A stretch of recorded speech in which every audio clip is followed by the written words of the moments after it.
Hello and welcome to the Business Class Lounge, the podcast where I interview marketing leaders and executives to understand how they really think about leadership, management, finance, and more. This is a podcast from Searchpilot. My name is Will Critchlow.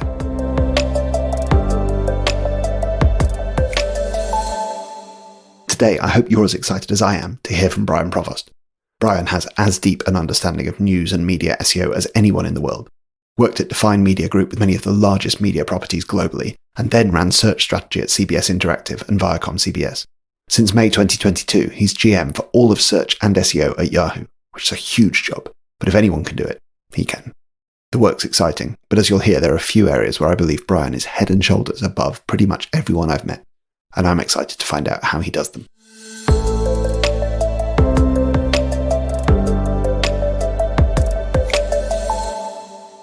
Brian, thank you so much for joining me today. Really looking forward to this conversation. I love catching up with you. And I really, first off, actually just want to hear about kind of what you're up to, because it sounds really interesting. GM at Yahoo. Tell us what that means. Yeah, good to see you again, buddy. It's been a while.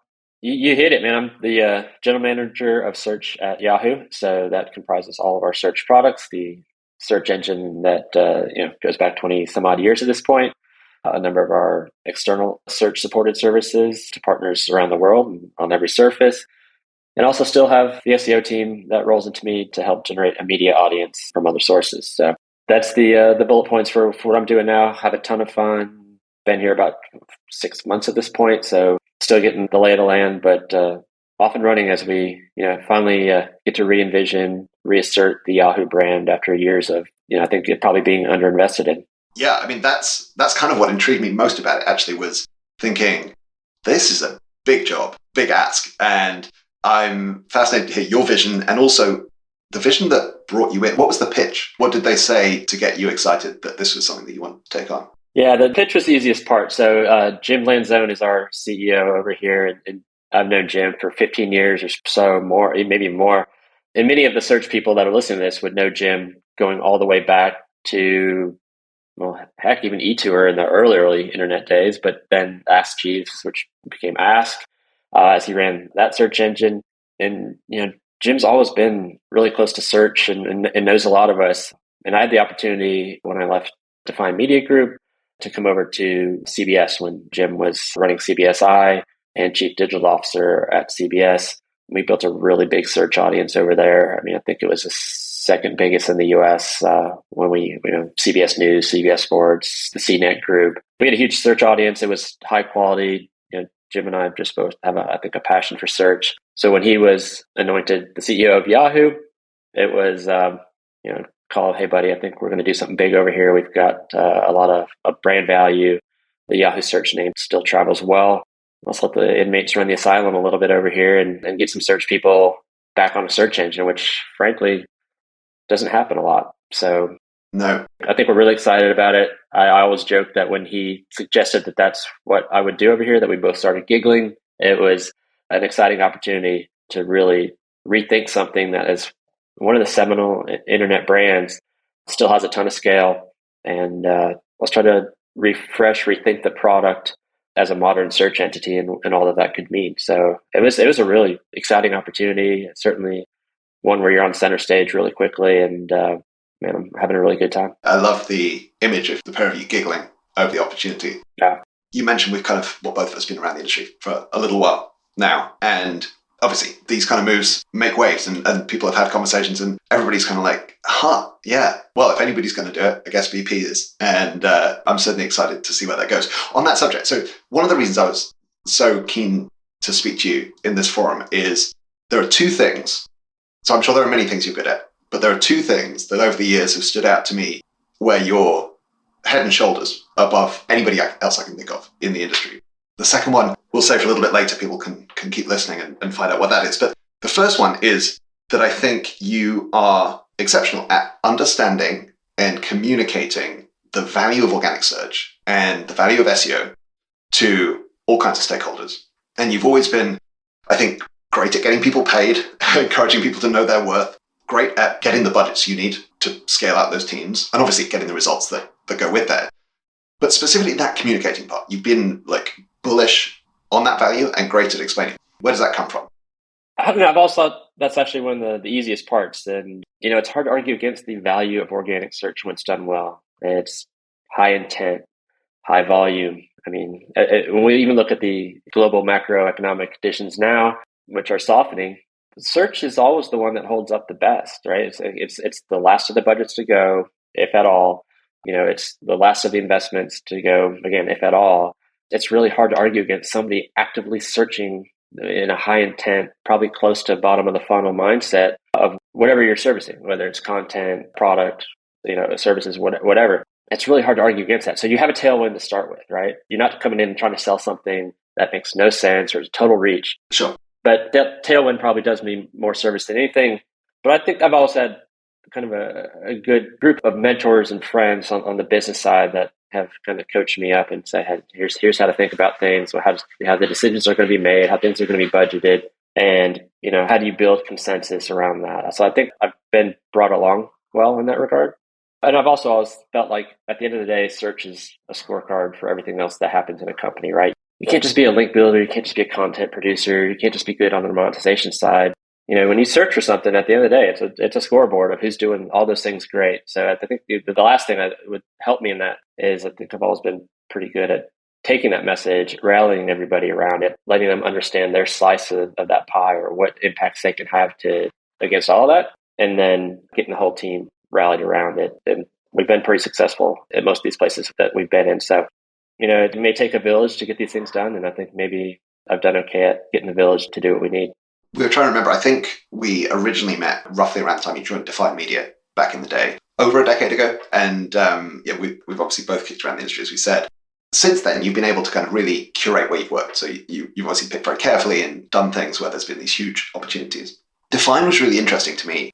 Still is interesting. The way I've always thought of it is, and I think it was kind of described this way by you and Marshall and everyone, was almost like the law firm model, right? You were kind of partners, essentially, with your own book of business and bringing in business and then operating in that super high value focused way. But I guess I'm guessing, but the flip side of doing kind of consulting work is you have to work with a much broader set of clients, and you must have seen a broad range of different levels of understanding, different levels of valuing search, all of those kind of things.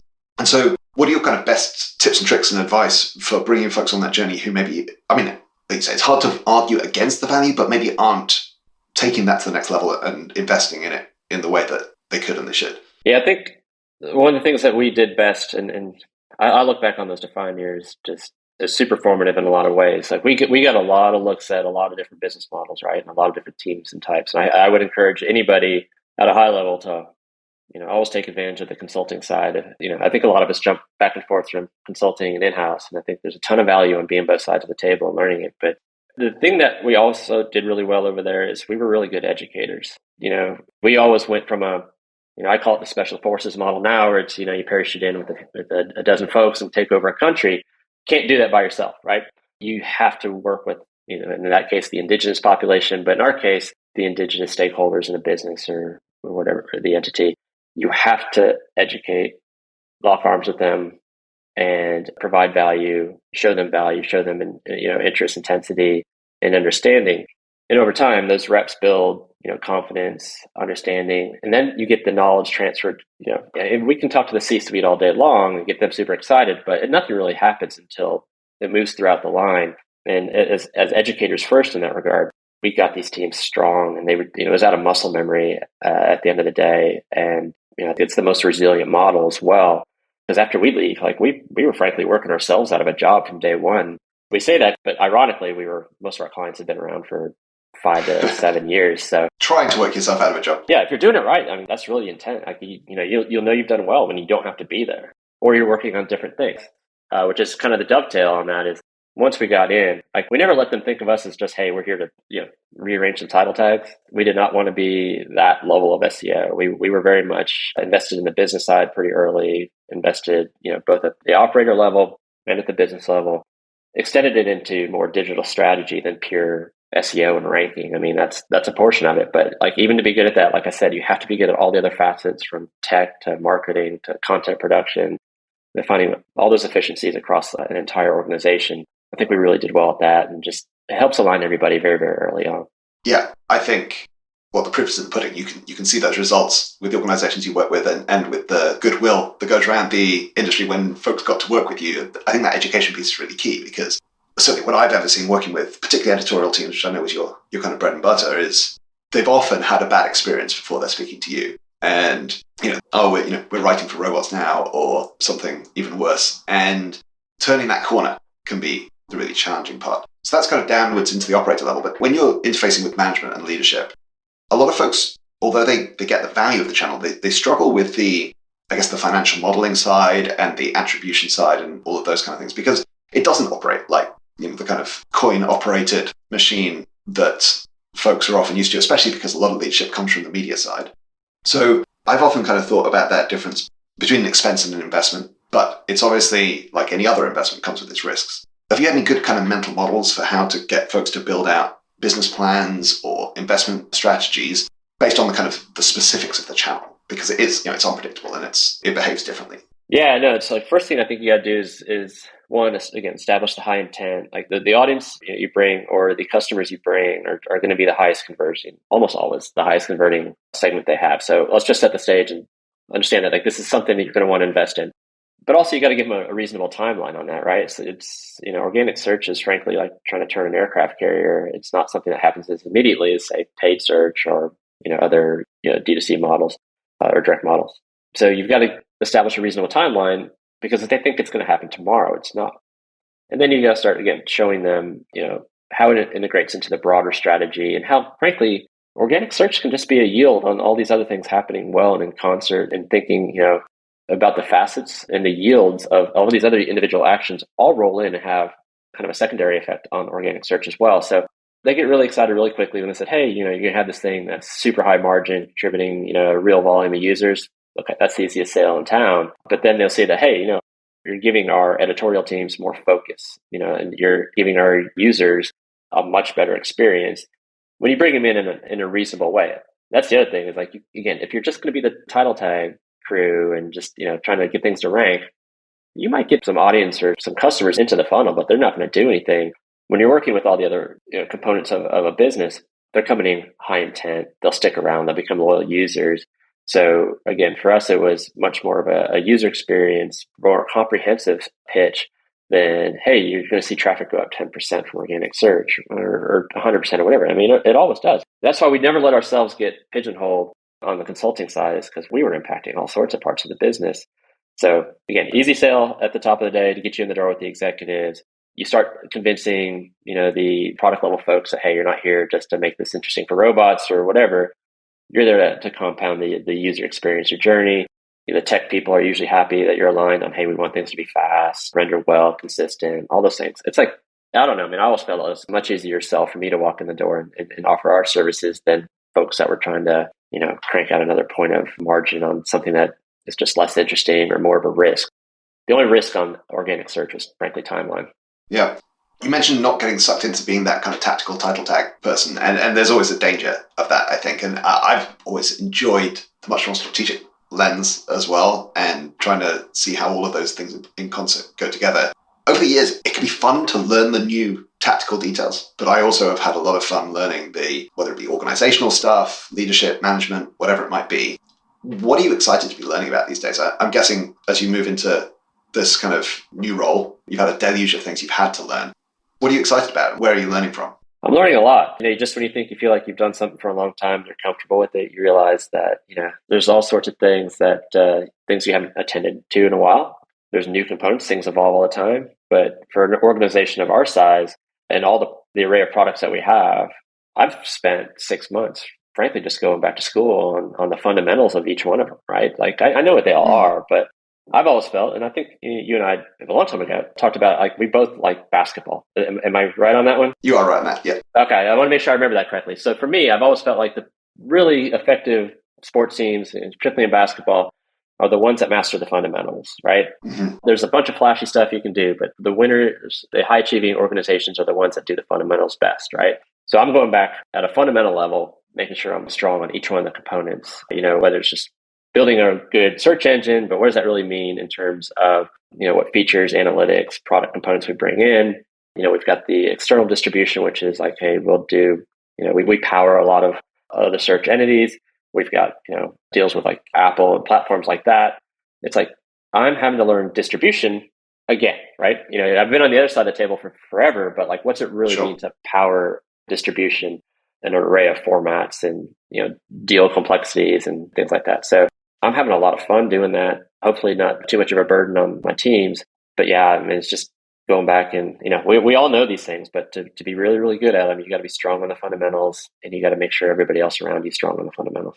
I'm very excited to see where that goes. And just the size of the prize here is immense, isn't it? I mean, I forget the stats of what every fraction of a percent of market share, the search market is worth, but it's obviously got a lot of zeros in that number. Yeah. Is there anything that you're able to share publicly about any of the roadmap or the vision or how you're thinking about attacking that problem? Yeah, I'm with you on that one. My favorite soundbite and what was really compelling to me early on as I was considering doing this, which was about 5 minutes of consideration, is every point of market share is worth $1 billion, $2 billion at the end of the day annually. So it doesn't take a ton of market share to have a really good business, which is where I think where you are now. We've low single digits of market share globally, yep. But at that scale, you have a several $billion business to work with.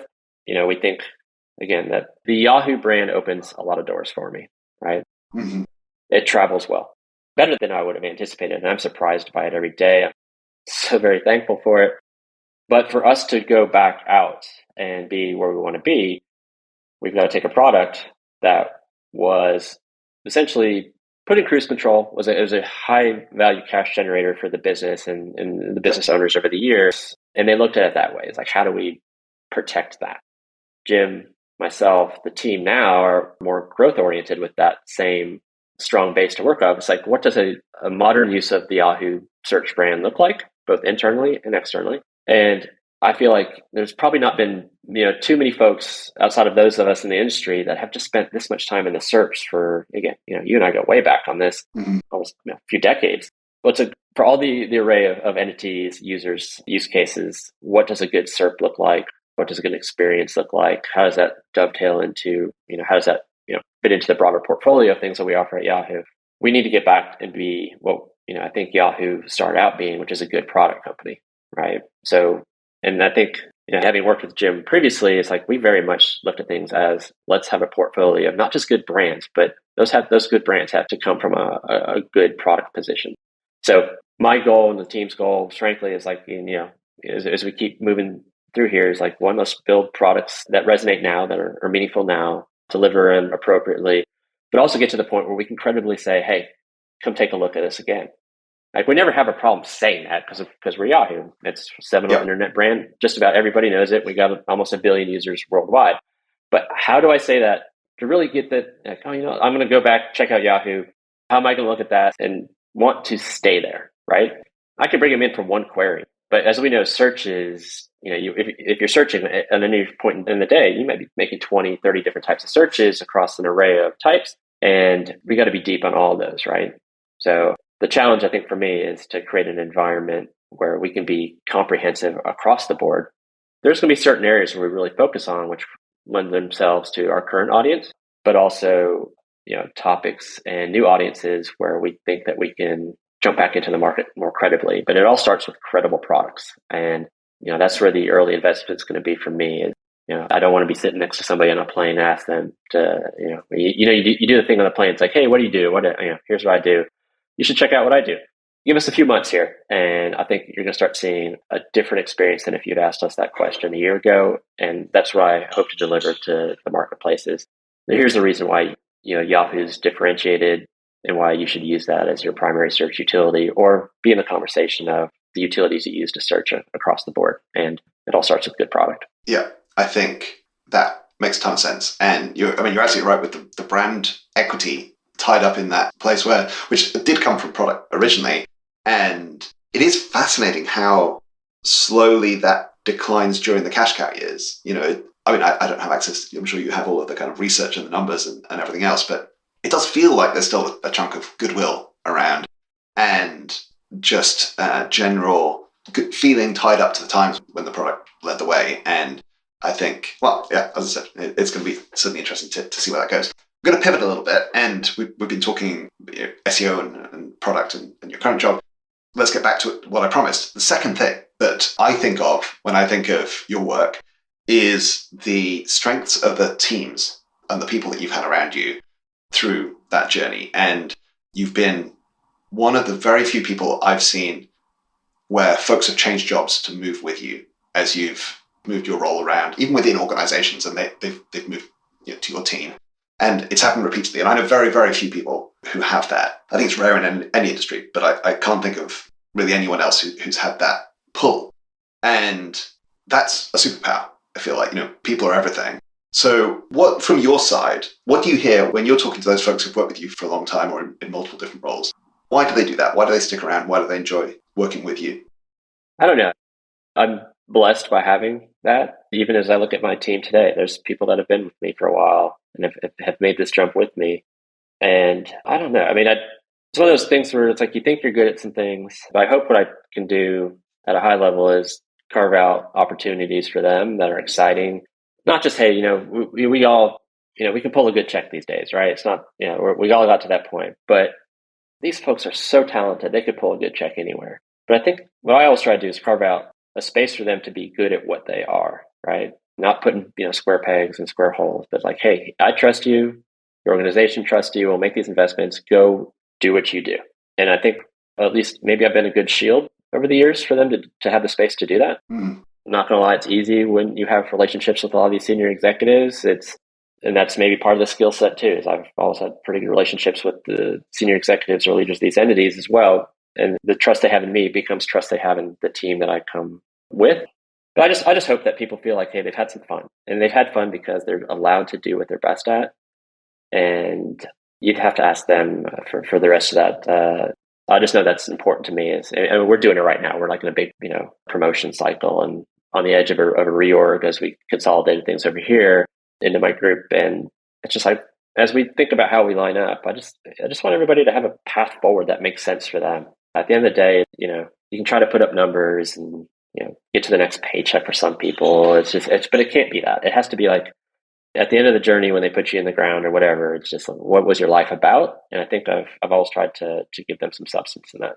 I think the shielding thing is probably even bigger than you're, I suspect, giving it credit for, because I think a lot of folks who really want to do that thing you've described of focus and be great at a thing, and especially on the individual contributor track, the last thing they want is the business nonsense intruding, isn't it? It's like, I want to do my thing here.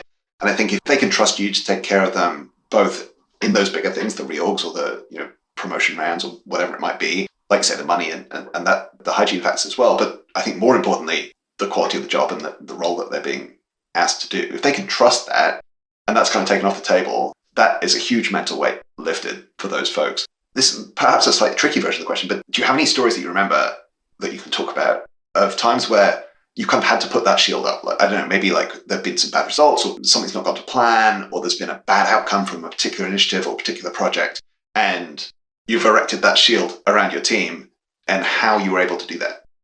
Yeah, I mean, I want to say there's like, key milestones or there are moments that's happened, but I think that's happened probably a dozen times a day, right? It's at a micro level. It's just, yeah. You're constantly having to earn your reputation. That's one of the things I always instill in my team is you earn your reputation every day, and you just can't cash in all the chips. You can do that once, but you have to keep adding to the pile every day. I don't know. I think the biggest one for me, the one I think maybe I'm most proud of, is it was actually at the last place at Paramount, which was ViacomCBS. Post-merger, there was a huge investment into, from broadcast, the linear model was the focus of the business. Then it came into streaming. I think one of the smarter things that I had some influence on and made a choice for the broader team was, one, let's go ahead and park ourselves under this streaming group. So fiscally, we had a shield above us while other parts of the business didn't have that. So again, fiscally from the top, we're going to be able to be at least resourced to go do what we need to do well, right? Like there's not going to be as much budget discretion. You can always make the case there's never enough total resources, but relative, we were in a good spot. And doing so, I also was able to align with, one of the top executives that just, who really saw the value of us on the media side. And he's just like, you guys go do what you're best at. Same thing I'm saying. So you go do what you're best at. And at the level of competitiveness and the skill that y'all have, it'll take care of itself. Everybody will see the value. And, there are times where you have to explain to broadcast folks the value of a search user. Well, again, it goes back to the educational component. But I was just like, I just want the team to be good at what they're going to do. The results would speak for themselves. If I could just provide them that atmosphere to go do that, they went and expanded the perimeter, so to speak, far further than I ever would have thought of. And we also did a good job at that team. Is okay. We went from being pure media play to media and commerce, right? We really hung our hats. Like, if you're going to build a commerce business, where are you going to find a higher intended audience for the product than organic search? So I think that's the one I'm most proud of is if I was ever able to buy us a little bit of time to reinvent ourselves, to become more aligned with the new version of a big company, I think that's really where I cashed in a lot of chips at once. But the team made all of us look really, really good on that one, because when you have folks that are not only just talented, but also have, it's a kind of a blend, and we also have high IQ and high EQ, and certainly a level of competitiveness underneath that, which I think all SEO people are really competitive at the end of the day. Mm. You create these environments where the things that you may have to challenge or may challenge you now, those are going to be past you in 6 months, but you have the team that can adapt to the next thing and the thing in 2 years and 5 years and 10 years and so on. I think being able to build that roster is way more effective than building the thing that might make you look good right now.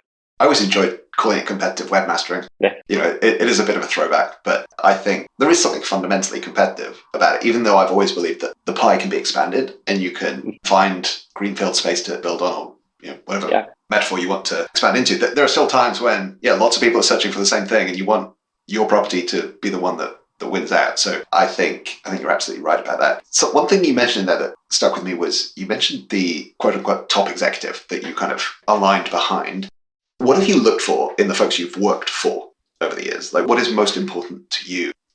In the same way that you said, your team could go and get a paycheck, a good one, many, many places. Yeah. You could also decide where you want to work these days. What leads you to choose one particular individual?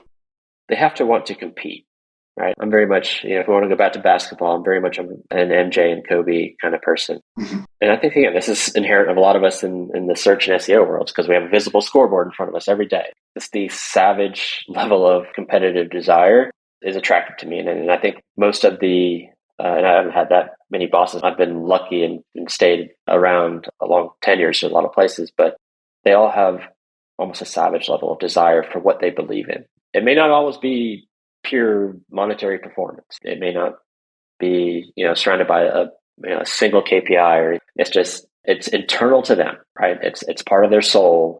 They have to believe in the mission that we're about to endeavor on together. And it's been different at every place and different, stylistically at every different place. But, I look at Jim now, and you're not going to find somebody as savagely competitive and with as much desire to transform this thing, I think. And he's done a fantastic job. He did it at the last place too, just getting a culture built around true desire to be something. And it'll be different every place. A lot of people, that doesn't exist. You'd be surprised at how many of these CEOs and senior executives just have a competitive desire to get paid. Maybe that's a nice perk of the job, but don't really truly believe in the mission. And the belief in the mission is something that's just, it has to be there for me. Yeah. It has to be there for the folks that work for me too. If you don't believe in this, then don't get on the bus. What are we doing here? Yeah, absolutely. It's interesting because you mentioned the MJ and Kobe side of things. They were relentless individual performers, obviously in the pros, and demanded greatness from those around them. One of the topics of conversation that we've had a bunch at our end actually recently is about the building out of a high-performing team as it grows. And I feel like being competitive individually is a rare enough talent. Being able to bring your direct reports and your immediate team on that journey is rarer still. But the rarest is being able to build that out to influence a whole org, right? The people who don't even report directly to you. And there's an element of selection. You need to pick the right people for that team or attract the right people to that team.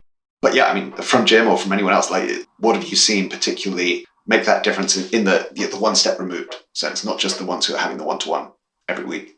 Yeah, it has to be a culture. I guess at some level you can do it by yourself, but probably not for very long.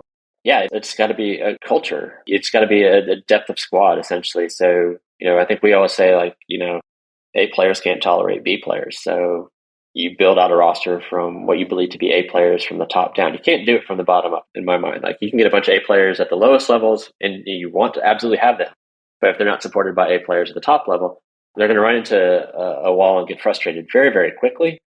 And that'll have a very short lifespan. But when you have A players and these people at the top that truly believe in the mission, truly believe in investing and creating opportunities for everybody in their organizations, and you build a culture that is savagely competitive and understands the mission and desire, man, those things are almost unstoppable, right? If you've got the products to go along with them. And we take that very, very seriously. And I very much feel like a good chunk of my job is building the culture and the way we look at things around here. There's going to have to be a cultural shift too.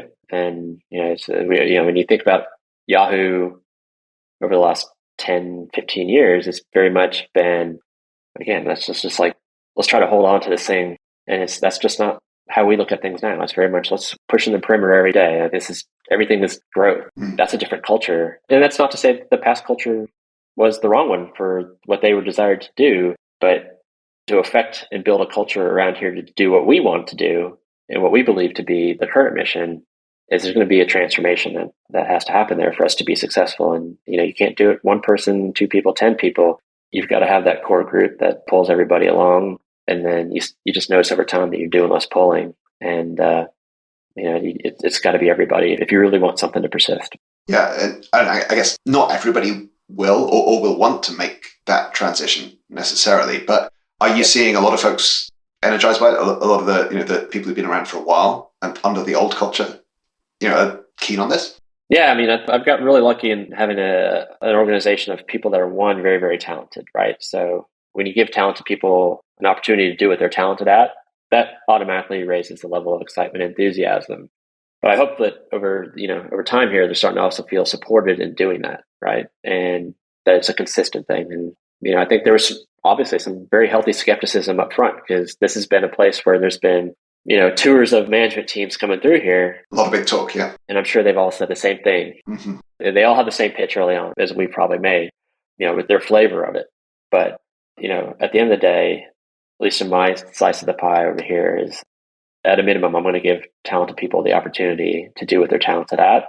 And I think we're seeing some really good early signs and signals that are confirmation of that. And not just both in terms of initial successes, but also the system is here to help. The culture is going to support them. And going back to the earlier part of the conversation, that comes down to fundamentals, comes down to buy-in on that. And, this thing only goes as far as the team can take it. And we got to build a really good team and support a really good team here. We've mainly steered away from talking too much SEO, but you did say at the outset, you have an SEO org reporting to you. So you've also got the search org and an SEO team. And that must be pretty daunting, I'm sure, reporting to someone who knows it as well as you do. With the level of altitude that you need to maintain in the role that you're doing today, what are you asking them to report to you on? What do you want to know day in, day out, weekly, or in like a quarterly review style? What's important to you? So I got really lucky in this one in that I brought Brian LaFrance over to work on the team. So Brian used to run CBS Sports for me, then went to the Athletic and the NYT for a stint before he came over here. So I've got somebody I've already worked with who's gone through this pipeline with me before. And, a lot of times it's like we can finish each other's sentences. We just know how each other works. So we've got alignment right off the bat there. He's also very, very good in and of himself, but he is also bringing in what I think you'll see are some other kind of first ballot Hall of Famers in the SEO world over here. Yep, I have no doubt. We had a Hall of Fame squad over at the last place, and we're absolutely going to do that and more over here. So it's always one of the more fun segues of the day-to-day for me, is just going back and checking in on SEO. But I don't have a lot of concerns about that. One, we still have one of the biggest portfolios in the world on the media side. I think, again, they ran that from a very product-focused view previously, and we can come in as doing the things that we were successful in at the last place, layer that into what was, good infrastructure, a lot of product. It's nice over here. We have engineers, not many media entities have enough engineers. Real engineers. Yeah. So we're good on that front. So that one, I think, is one of the easiest ones for us to plug in and have immediate success in. And yeah, I selfishly, I feel like I go back to my roots and just peek in on them from time to time. But they've got their version of refining and modernizing the Yahoo brand as well over there on the array of the portfolio brands that we have. But yeah, I just want them to do the same thing that we did last place, like compete SEO is a very competitive and iterative thing.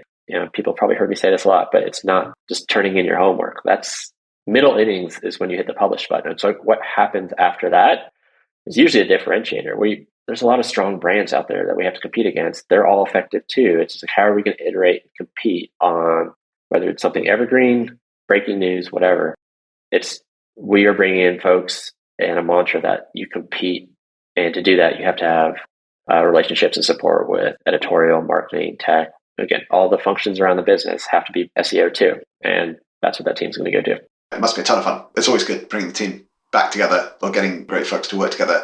What's your week end up looking like? I mean, you're only 6 months in, so I'm sure you're still kind of figuring this stuff out. But are you in a ton of meetings? Are you spending your time reviewing data? How does your week flow?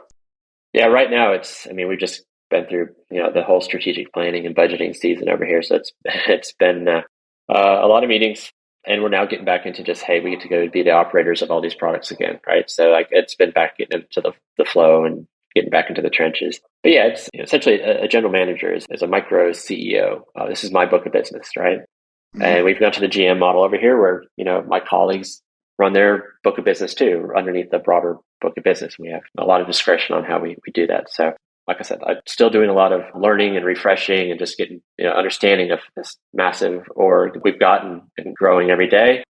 Standing up an analytics group and set of capabilities that power that is a huge focus.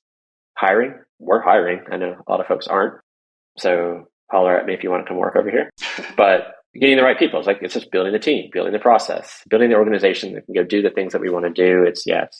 I'm on, Hangouts or Zooms most of the day, but at night I get a few moments to myself. Let's look at the data, let's look at how things are performing, let's get ahead of what we need to. What's the landscape? How's that emerging? And lather, rinse, repeat. Yeah. It sounds like fun. Couple minutes left. Slightly lighter areas of discussion, potentially at least. But what media are you consuming these days, professionally, but also outside of that? What news sources do you subscribe to? And what do you actually find that you do open up and you do read, or podcasts you listen to, whatever your form of consumption looks like? Most of it, just at a personal level, I've had a lot of these folks as clients over the years. So, whether I look a lot at Bloomberg just for kind of macro views on things. Also some very talented, kind of subject specific writers over there that they provide not just commentary, but insight. And I think that's the thing I always seek these days is, if I don't know what's going on at this point, then I think Jim's made a bad bet on me. But what I hoped is just a diversity of opinions and insight as to how things may play out going forward. I always try to find those viewpoints. I think, I've got a Twitter follow list that I've tried to curate over the years that, maybe that's part of the forum where those kind of insights and conversations happen, which is interesting these days as they kind of also, reinvent themselves a little bit. I read a lot of, I'll say this, I think you can say this for yourself as too. We know a lot of people. There are a lot of email groups that we may be part of just within the industries or like-minded folks that we get to curate what we're seeing. Mm-hmm. And, absent of kind of the press view of things, it's what's happening on the ground, so I think there's just some conversational groups that a lot of us participate in. It's okay, frankly, maybe colleagues or competitors alike. It's just what's going on? What are you guys seeing? And I think that's the kind of the early warning radar for me as to where we may need to steer these things. But I'm also a pretty decent financial background and just always, at what we're doing now, just trying to understand, we've got huge, Forex exposure, as the dollar gets stronger, that impacts how markets play out for us internationally and just trying to stay ahead of that, things like that. So it's an array of things, Will. It's when I actually get a few moments of spare time to crank into a podcast, maybe things around cars or sports or something like that, just to zone out on. Back to your roots. Yeah. I don't have such a deep financial background, but I do enjoy reading Matt Levine on Bloomberg, and his coverage of the ongoing Musk saga is some of the best takes I've seen on that. I also did see on Twitter, I think it was Patio 11, had a great comment about, you've probably heard the saying, I can't remember who coined it originally, might have even been Zuckerberg, that Twitter was the folks who accidentally drove a clown car into a gold mine. And Patio 11's comment in reply to Matt Levine was, they seem to have extracted the clown car, and now the business model is selling rideshare rides in the clown car. It's like, yeah.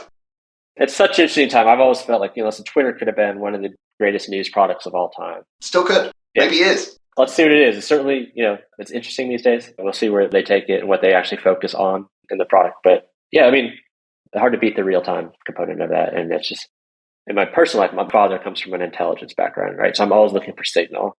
And, it's not too hard these days to get a lot of signal, but to actually contextualize it and understand and act on it, whether it's for work or, investing, whatever it is. That's just always been, I think, one of those things that drew me to search originally. And we get a lot of signal, and our ability to process and analyze that signal is truly what probably makes a difference in search. So I don't get to organize the whole world yet. I'm trying my best, but, being able to organize my little personal life is hard enough.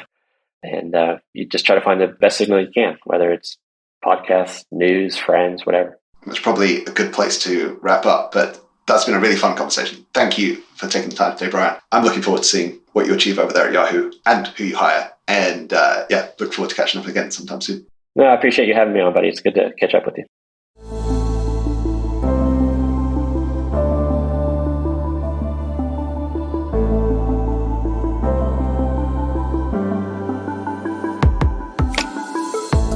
Thank you for listening today. If you have any questions about anything we discuss on the podcast, drop me a line by email at podcast@searchpilot.com or get in touch on Twitter, where I'm @Will Critchlow.